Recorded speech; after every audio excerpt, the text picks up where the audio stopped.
This presentation will cover essential biomechanical factors associated with successful performance of the power clean. Power clean is a variation of an Olympic weightlifting exercise.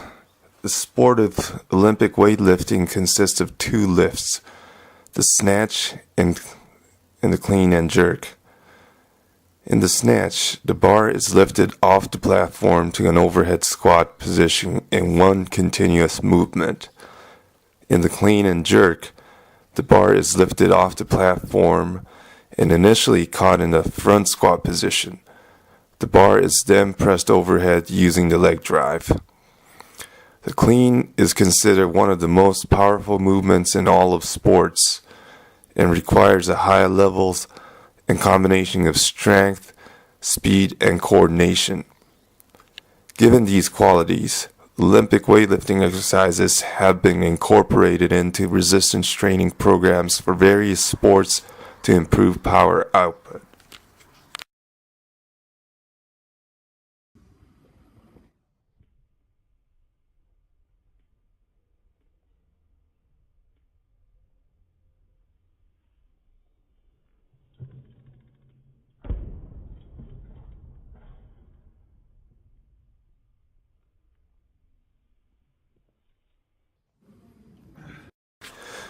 Here is a slow motion video of the power clean movement. The power clean can be divided into four distinct phases. The first pull, the transition or the double knee bend, the second pull, and the catch. The first pull involves the lift off of the barbell until the bar passes the knees. The first pull is then followed by the transition phase where the lifter repositions the body to prepare for the subsequent explosive phase. This explosive phase is called the second pull, which is the most powerful movement during the entire lift. The last phase of the lift is the catch and is also the eccentric portion of the lift.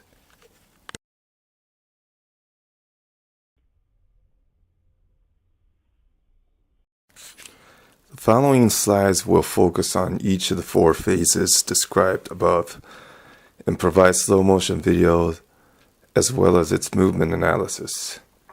We will start by showing the slow motion movie of the first pull phase.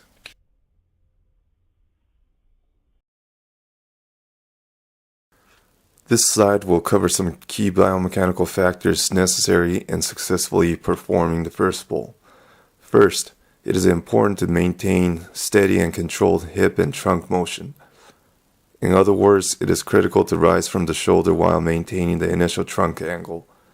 Secondly, the first pull can be considered a strength-oriented phase since the work values are significantly higher than that of the second pull. During the first pull, the hip muscles are very active and are largely responsible for breaking the inertia and producing the upward momentum of the barbell. It has been reported that the peak resultant muscle torque is 6 times greater for the hip compared to the values for the knee and ankle. Collectively, this phase can be considered hip extensor dominant phase.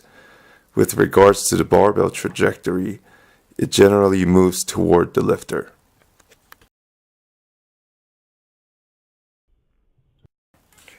The following video will show the transition phase in slow motion. This phase is also known as the double knee bend.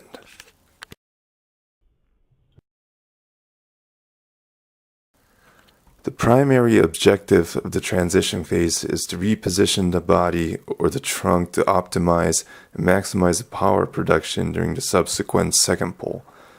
In this process, it is important to minimize hip joint excursion. Unlike the first pull, the transition phase is characterized by a net flexor torque of the knee, which is why it is called a double knee bend. In successful execution of the power clean, it is essential to keep this transition phase very brief.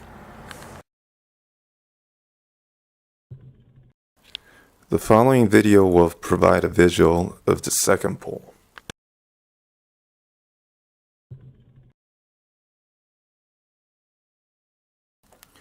The second pull is a power-oriented phase as the speed of the movement and the power output is significantly greater than that of the first pull. This phase is characterized by a powerful triple extension at the hip, knee, and ankle joints, which is applicable to athletic movements seen in various sports. Larger knee extension moment has been correlated to greater lift mass. Furthermore, too much hip flexion during the preceding transition phase has been linked to excessive hip flexion extension motion, which would cause an action known as hipping. Hipping has been associated with undesirable barbell trajectories.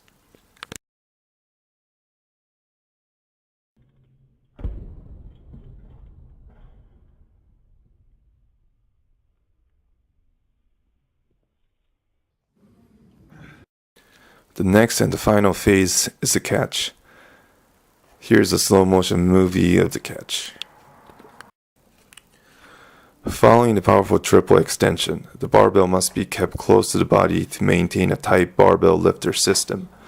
As the barbell continues to move upward, the lifter pulls himself downward to catch the bar on the front part of the shoulder in a front squat position. Here the elbows should be pointed forward and the trunk should maintain an erect position. This catch position helps support the maximum amount of weight. In the power clean, the duration of this eccentric phase is relatively short compared to a full clean due to a higher catch position. This slide will provide some final thoughts on a topic not fully addressed in the previous slides. One such factor is anthropometric. The optimum barbell trajectory is affected by relative body segment lengths and other leverage factors such as muscle attachment points. However, the role anthropometric factors play in determining optimal barbell trajectory for each individual is unclear. Although previous studies have shown a general trend of away toward barbell trajectories in high-level weightlifters, its magnitude has shown a wide variation. Therefore, coaches do not have to be overly concerned with a specific barbell trajectory, but should focus primarily on training techniques to develop maximum strength during the first pull and increase power output during the second pull while emphasizing essential technical components. This concludes the biomechanical analysis of the power clean. Thanks for listening.